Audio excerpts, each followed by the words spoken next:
नागपुर के कलमना थाना क्षेत्र से एक बड़ी खबर सामने आ रही है, जहां पुलिस ने जानलेवा हमले के मामले में फरार चल रहे दूसरे आरोपी को भी गिरफ्तार कर लिया है। पुलिस के मुताबिक मामला 24 अप्रैल का है, जब कलमना के डायमंड नगर स्थित कांच कंपनी के पास रोशन धर्म सिंह उइके पर दो लोगों ने जानलेवा हमला किया था। इस संबंध में 25 अप्रैल को पुलिस में शिकायत दर्ज की गई थी। कलमना पुलिस ने तत्परता दिखाते हुए पहले आरोपी जावेद उर्फ लाल शकील अंसारी को घटना के अगले ही दिन गिरफ्तार कर लिया था, लेकिन दूसरा आरोपी शाहबाज जहीर खान उम्र 24 वर्ष पुलिस को चकमा देकर शहर से बाहर गया हुआ था। डीबी टीम की कड़ी मशक्कत और तकनीकी जांच के बाद पुलिस ने शाहबाज को धर दबोचा और अब वह पुलिस की गिरफ्त में है। आगे की जांच कलमना पुलिस कर रही है। मी PSI निलेश कुलसंगे, पोलीस ठाणे कळमना, दिनांक 24/4/2024 रोजी सायंकाळी 6:45 वाजताच्या दरम्यान काच कंपनी डायमंड नगर वांद्रा येथे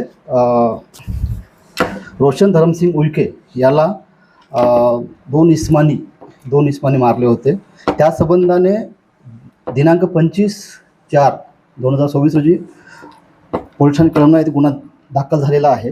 त्या संबंधामध्ये पहिला जो आरोपी आहे त्याच्यामध्ये जावेद उर्फ लाल शकील अंसारी याला आम्ही 25 तारखेला अटक केलेली होती आणि त्यानंतर एक फरारी आरोपी होता शहबाज जहीर खान, वय 24 वर्ष, शिवकुर्प housing society diamond colony Bandra याला दोन्ही डीबी टीमनी त्याला ताब्यात घेऊन आमच्या समक्ष हजर केले। त्याला आम्ही अटक केले आणि अटक करून नमूद आरोपी हा जेलपास करण्यात आलेला आहे।